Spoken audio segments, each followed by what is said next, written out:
Well, as we'll be talking a lot about today, and as you all know, Twitter troll Neera Tanden has been nominated by Joe Biden to be the next Office of Management and Budget Director. But there seems to be a little bit of a problem. Those tweets are coming and biting her in the ass. Let's throw John Cornyn's statement up there on the screen. Yesterday he said, quote, "I think in light of her combative and insulting comments about many members of the Senate, mainly on our side of the aisle, it creates certainly a problematic path, maybe his worst nominee so far." And even Susan Collins, let's throw this one up there on the screen, had a little bit to say. She's likely the person that Tanden needs most to her side. Says, quote, "I did not know her much about her, but I've heard she's a very prolific user of Twitter. I really don't have anything further to say." So, Ryan, Neera's Twitter targeting, both of us, of the show, of I guess basically every friend of the show that we currently have, turns out there is a consequence for being a little bit of a troll. Things are not looking good here.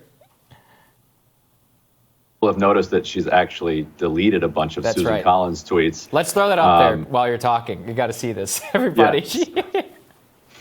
So, right. You know, some people have been talking about her as a sacrificial lamb at this point that Biden may have put up because, to allow Senate Republicans to have a high-profile rejection of a nominee.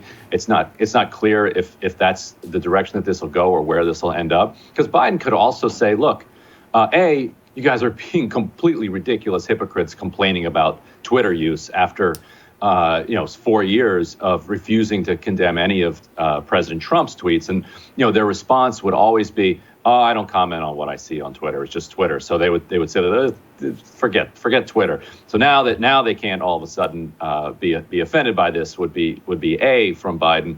B would be, look, most of Trump's cabinet was serving in an acting capacity, right? And so you could just stick Neera Tanden in some acting role if he was really committed, to having her as part of his administration. Because I do think going forward, the executive branch is going to have to think about, how it staffs itself in such an intensely polarized country. You can't really have a place where if Democrats control the Senate and it's a Republican White House, they refuse to allow him to, have any senior staff or cabinet. And you can't have a situation where a Mitch McConnell can just be like, you know what? I don't like any of these people. They're all Democrats, and so none of them are going to work for you. That's just not sustainable. It's actually what led to Andrew Johnson's impeachment. That's right. If you recall that story, they passed this crazy law that said not only could the Senate advise and consent on hiring cabinet officials, but you couldn't fire a cabinet official unless the Senate allowed you to do it. And so, he fired Stanton, I guess. That's right. And so they impeached him over that. And Andrew Johnson should have been impeached for being a horrible human being. But he's entitled to kind of have the advisors in the cabinet that he needs. So I don't know if that's an analogous situation to this one, but in a way it is. I mean, we're as polarized today as then. It's interesting. It's just funny because, Janet Yellen, this is what I hate about Washington, right? Which is that, Michelle Flournoy, defense secretary, all good, right? Lloyd Austin, all good. Tony Blinken, selling market access to China and, working for all these different, great, no problem. Mean tweets, though? Oh, that's the bridge too far. Now, look, I do actually think her behavior on Twitter is bad and generally demonstrates you probably shouldn't run a massive governmental agency. I'm going to cover a lot of that in my radar and all of that. But it just goes to show what's disqualifying here that in these people's eyes is just so ridiculous. And look, chicken's coming home to roost. We got this from the Washington Post. Let's throw it up there on the screen. Very in doubt she'll even get a hearing. So it shows that Rob Portman and two of the others who are on the budget committee tell that if Biden should withdraw Tanden and should pick somebody else.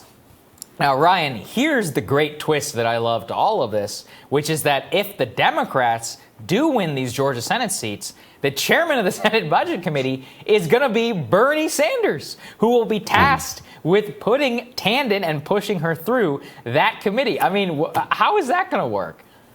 We've been through so much this year that they can't deny us this hearing. Just give this hearing to the public. Bernie Sanders is one of the few or only senators who caucuses with Democrats who hasn't said anything positive about Neera Tanden. He has not criticized her, and that doesn't mean that he's going to block her nomination. But it does mean that he remembers, how he was treated. If you recall, he endorsed the opponent of Debbie Wasserman Schultz. So he is somebody who remembers people who he feels treated him unfairly, and he certainly puts Neera Tanden in that category, as he showed during the campaign.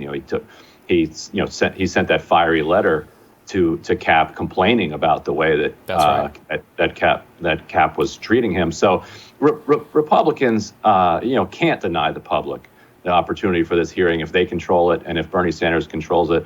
I mean, just the prospect of having a nominee who's such a torrential poster, going through her tweets on camera in front of senators. Let's put up this tweet from August 17th, 2014. Care to explain what you meant by this? I mean, if Richard Grenell had to go through confirmation for DNI rather than ambassadorship, it would be. He would be the only comparable one who's kind of as online as Neera Tanden is. Exactly right. So it's representation in a way for all of the posters out there. Very true. It would just give me great pleasure to see somebody actually pay a price here in D.C. Doesn't happen all that often. All right, everybody, we're going to have more Rising for you right after this.